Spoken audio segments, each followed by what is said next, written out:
ॐ विनायकाय नमः। ॐ विघ्नराजाय नमः। ॐ गौरीपुत्राय नमः। ॐ गणेश्वराय नमः। ॐ स्कन्दग्रजाय नमः। ॐ अव्यव्याय नमः। ॐ पूताय नमः। ॐ दक्षयाय नमः। ॐ अध्यक्षाय नमः। ॐ द्विजप्रियाय नमः। ॐ अग्निगर्भजिते नमः। ॐ इन्द्रश्रीप्रदाय नमः। ॐ वाणिप्रदाय नमः। ॐ प्रमोदाय नमः। ॐ सर्वसिद्धिप्रदाय नमः। ॐ सर्वज्ञानाय नमः। ॐ सर्ववारिप्रियाय नमः। ॐ सर्वात्मकाय नमः। ॐ सृष्टिकर्ते नमः। ॐ देवाय नमः। ॐ अनेकार्चिताय नमः। ॐ शिवाय नमः। ॐ शुद्धाय नमः। ॐ बुद्धिप्रियाय नमः। ॐ शान्ताय नमः। ॐ ब्रह्मचारिणे नमः। ॐ गजाननाय नमः। ॐ द्वैमात्रेयाय नमः। ॐ मुनिस्तुत्याय नमः। ॐ भक्तविघ्नविनाशनाय नमः। ॐ एकदन्ताय नमः। ॐ चतुर्बाहवे नमः। ॐ चतुराय नमः। ॐ शक्तिसंयुक्ताय नमः। ॐ लम्बोदराय नमः। ॐ शूर्पकर्णाय नमः। ॐ हरये नमः। ॐ ब्रह्मविद्युत्तमाय नमः। ॐ कालाय नमः। ॐ ग्रहपतये नमः।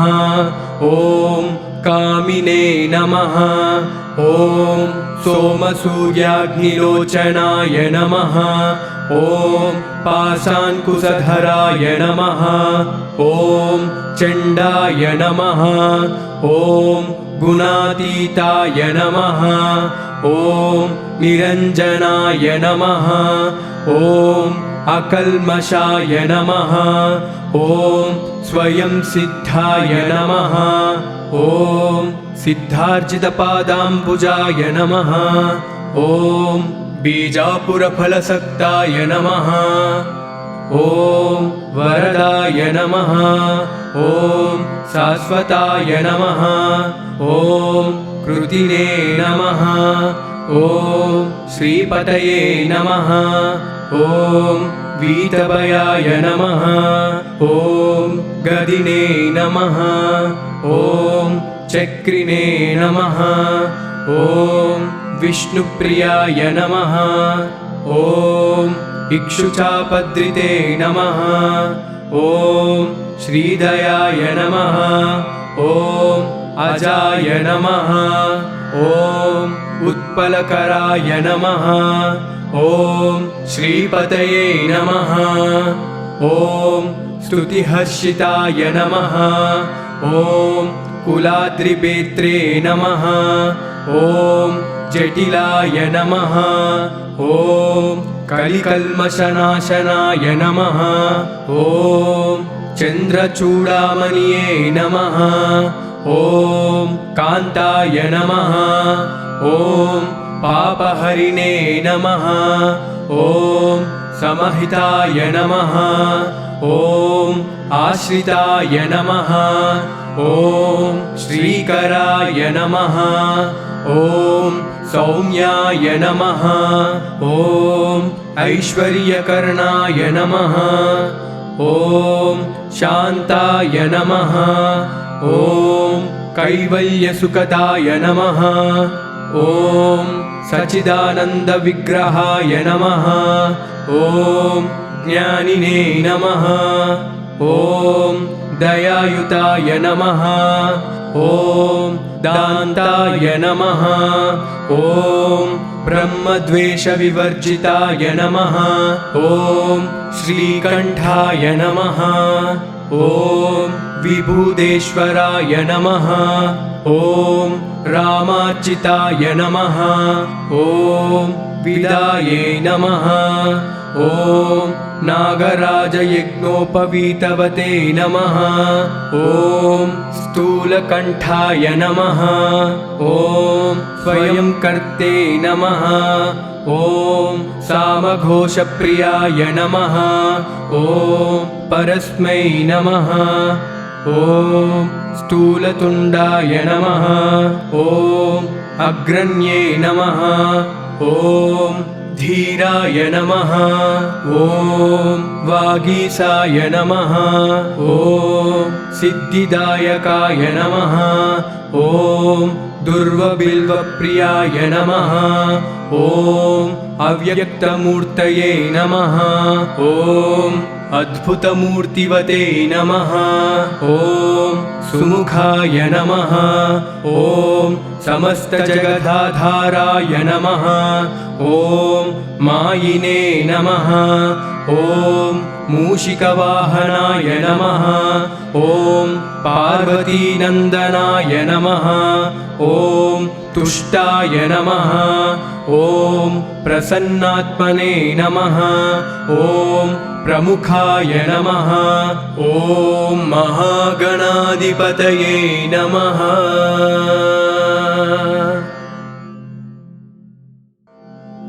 ॐ विनायकाय नमः। ॐ विघ्नराजाय नमः। ॐ गौरीपुत्राय नमः। ॐ गणेश्वराय नमः। ॐ स्कन्दग्रजाय नमः। ॐ अव्यव्याय नमः। ॐ पूताय नमः। ॐ दक्षयाय नमः। ॐ अध्यक्षाय नमः। ॐ द्विजप्रियाय नमः। ॐ अग्निगर्भजिते नमः। ॐ इन्द्रश्रीप्रदाय नमः। ॐ वाणिप्रदाय नमः। ॐ प्रमोदाय नमः। ॐ सर्वसिद्धिप्रदाय नमः। ॐ सर्वज्ञानाय नमः। ॐ सर्ववारिप्रियाय नमः। ॐ सर्वात्मकाय नमः। ॐ सृष्टिकर्ते नमः। ॐ देवाय नमः। ॐ अनेकार्चिताय नमः। ॐ शिवाय नमः। ॐ शुद्धाय नमः। ॐ बुद्धिप्रियाय नमः। ॐ शान्ताय नमः। ॐ ब्रह्मचारिणे नमः। ॐ गजाननाय नमः। ॐ द्वैमात्रेयाय नमः। ॐ मुनिस्तुत्याय नमः। ॐ भक्तविघ्नविनाशनाय नमः।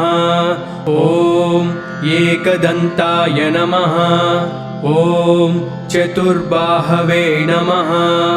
ॐ चतुराय नमः। ॐ शक्तिसंयुक्ताय नमः। ॐ लम्बोदराय नमः। ॐ शूर्पकर्णाय नमः। ॐ हरये नमः। ॐ ब्रह्मविद्युत्तमाय नमः। ॐ कालाय नमः। ॐ ग्रहपतये नमः। ॐ कामिने नमः। ॐ सोमसूर्याग्निलोचनाय नमः। ॐ पाशाङ्कुशधराय नमः। ॐ चण्डाय नमः। ॐ गुणातीताय नमः।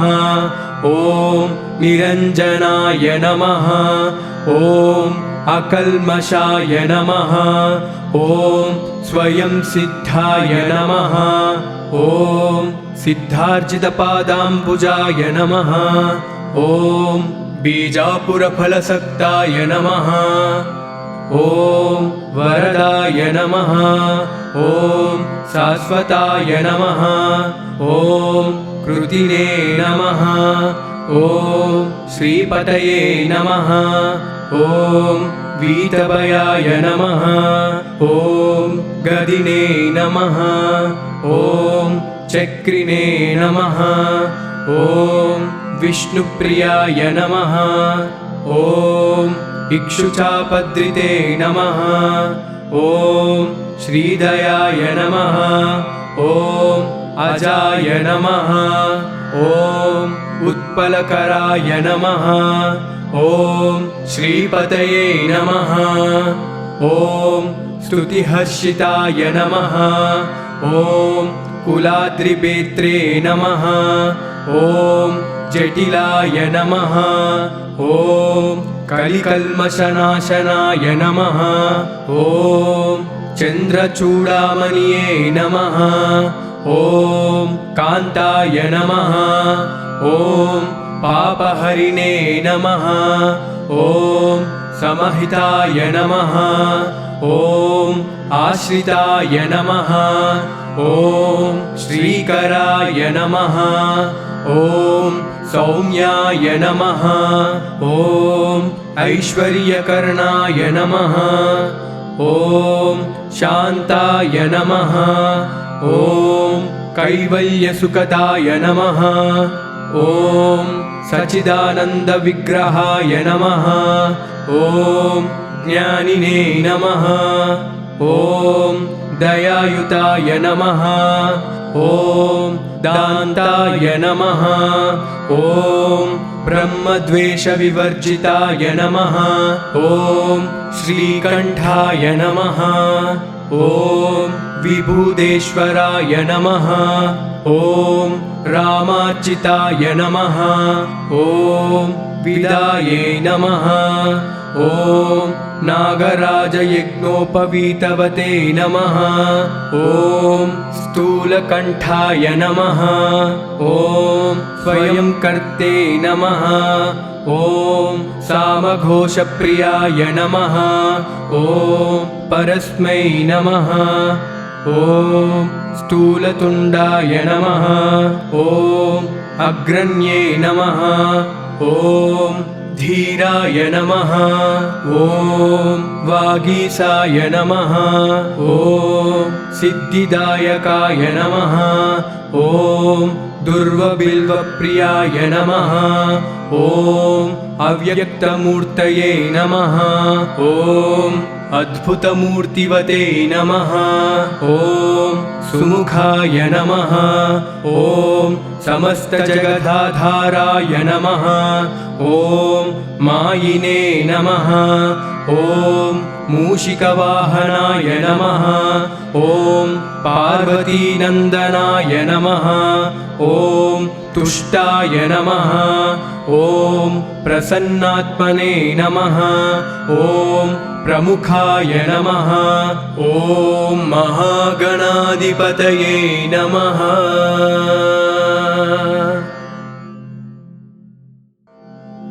ॐ विनायकाय नमः। ॐ विघ्नराजाय नमः। ॐ गौरीपुत्राय नमः। ॐ गणेश्वराय नमः। ॐ स्कन्दग्रजाय नमः। ॐ अव्यव्याय नमः। ॐ पूताय नमः। ॐ दक्षयाय नमः। ॐ अध्यक्षाय नमः।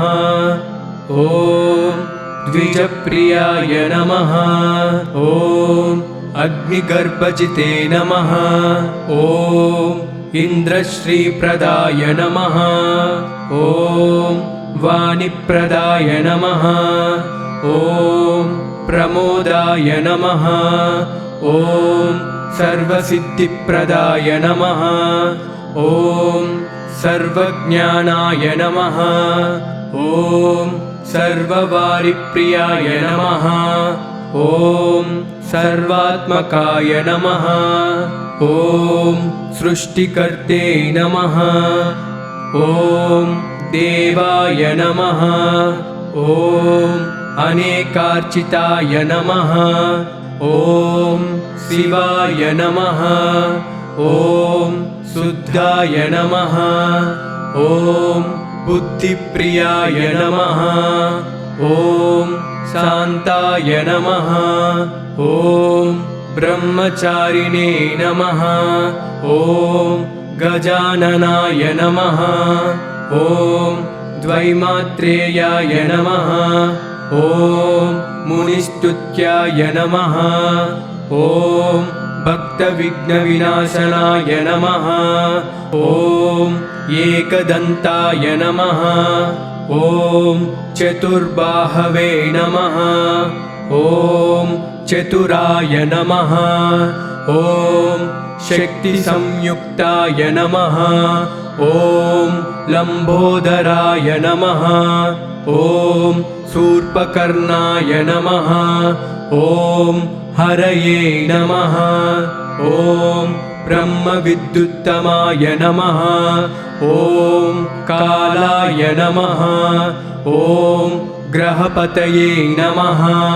ॐ कामिने नमः। ॐ सोमसूर्याग्निलोचनाय नमः। ॐ पाशाङ्कुशधराय नमः। ॐ चण्डाय नमः। ॐ गुणातीताय नमः। ॐ निरञ्जनाय नमः। ॐ अकल्मषाय नमः। ॐ स्वयं सिद्धाय नमः। ॐ सिद्धार्जितपादाम्बुजाय नमः। ॐ बीजापुरफलसक्ताय नमः। ॐ वरदाय नमः। ॐ शाश्वताय नमः। ॐ कृतिने नमः। ॐ श्रीपतये नमः। ॐ वीतभयाय नमः। ॐ गदिने नमः। ॐ चक्रिणे नमः। ॐ विष्णुप्रियाय नमः। ॐ इक्षुचापद्रिते नमः। ॐ श्रीदयाय नमः। ॐ अजाय नमः। ॐ उत्पलकराय नमः। ॐ श्रीपतये नमः। ॐ स्तुतिहर्षिताय नमः। ॐ कुलाद्रिपेत्रे नमः। ॐ जटिलाय नमः। ॐ कलिकल्मषनाशनाय नमः। ॐ चन्द्रचूडामणिये नमः। ॐ कान्ताय नमः। ॐ पापहरिणे नमः। ॐ समहिताय नमः। ॐ आश्रिताय नमः। ॐ श्रीकराय नमः। ॐ सौम्याय नमः। ॐ ऐश्वर्यकर्णाय नमः। ॐ शान्ताय नमः। ॐ कैवल्यसुखदाय नमः। ॐ सच्चिदानन्दविग्रहाय नमः। ॐ ज्ञानिने नमः। ॐ दयायुताय नमः। ॐ दान्ताय नमः। ॐ ब्रह्मद्वेषविवर्जिताय नमः। ॐ श्रीकण्ठाय नमः। ॐ विभूदेश्वराय नमः। ॐ रामार्चिताय नमः। ॐ विदाये नमः। ॐ नागराजयज्ञोपवीतवते नमः। ॐ स्थूलकण्ठाय नमः। ॐ स्वयंकर्ते नमः। ॐ सामघोषप्रियाय नमः। ॐ परस्मै नमः। ॐ स्थूलतुण्डाय नमः। ॐ अग्रण्ये नमः। ॐ धीराय नमः। ॐ वागीसाय नमः। ॐ सिद्धिदायकाय नमः। ॐ दुर्वबिल्वप्रियाय नमः। ॐ अव्यक्तमूर्तये नमः। ॐ अद्भुतमूर्तिवते नमः। ॐ सुमुखाय नमः। ॐ समस्तजगदाधाराय नमः। ॐ मायिने नमः। ॐ मूषिकवाहनाय नमः। ॐ पार्वतीनन्दनाय नमः। ॐ तुष्टाय नमः। ॐ प्रसन्नात्मने नमः। ॐ प्रमुखाय नमः। ॐ महागणाधिपतये नमः।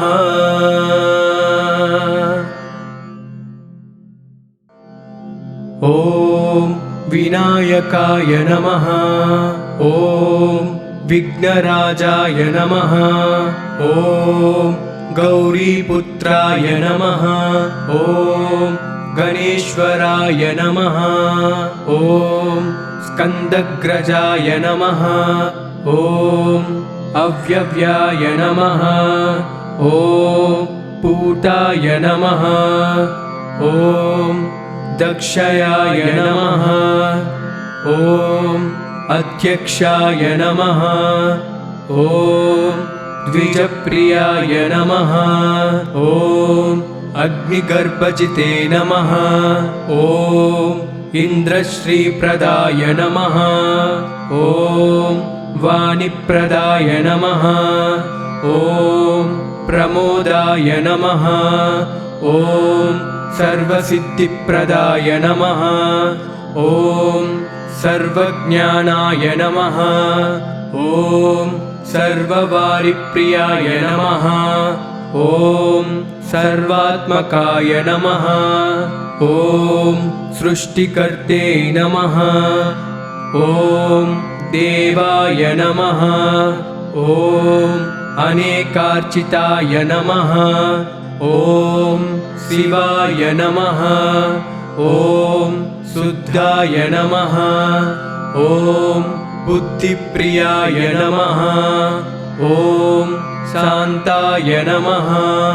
ॐ ब्रह्मचारिणे नमः। ॐ गजाननाय नमः। ॐ द्वैमात्रेयाय नमः।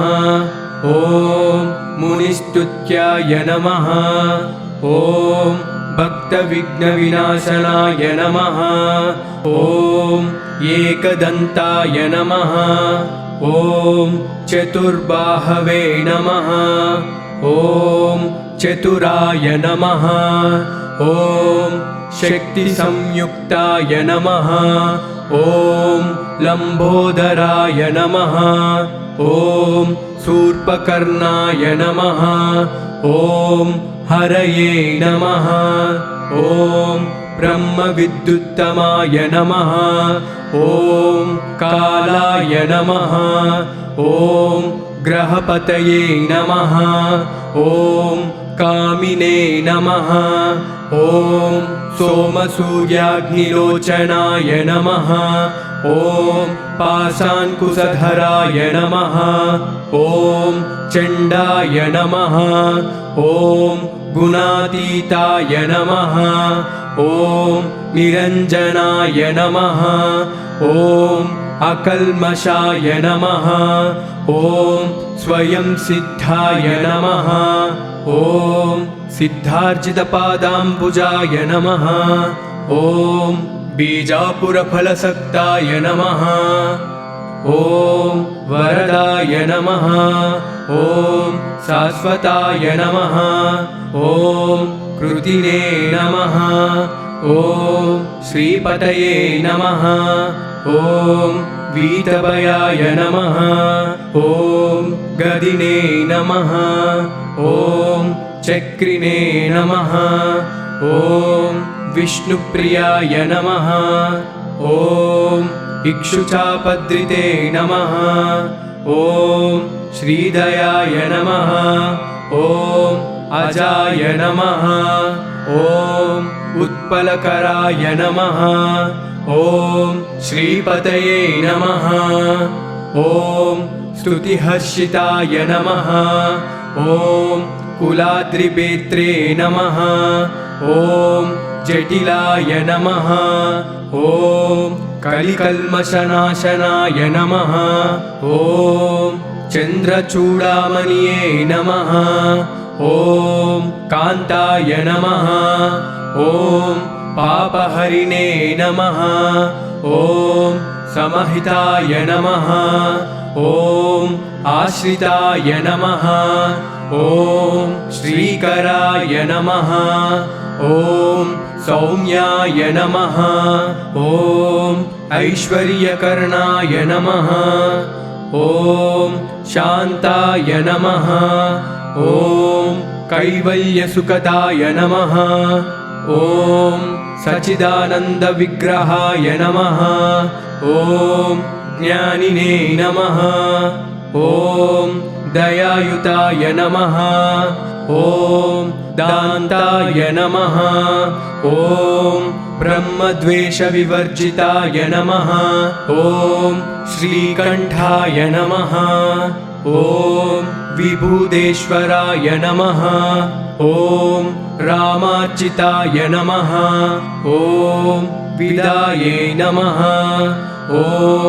नागराजयज्ञोपवीतवते नमः ॐ स्थूलकण्ठाय नमः ॐ स्वयंकर्ते नमः ॐ सामघोषप्रियाय नमः ॐ परस्मै नमः ॐ स्थूलतुण्डाय नमः ॐ अग्रण्ये नमः ॐ धीराय नमः ॐ वागीसाय नमः ॐ सिद्धिदायकाय नमः ॐ दुर्वबिल्वप्रियाय नमः ॐ अव्यक्तमूर्तये नमः ॐ अद्भुतमूर्तिवते नमः ॐ सुमुखाय नमः ॐ समस्तजगदाधाराय नमः ॐ मायिने नमः ॐ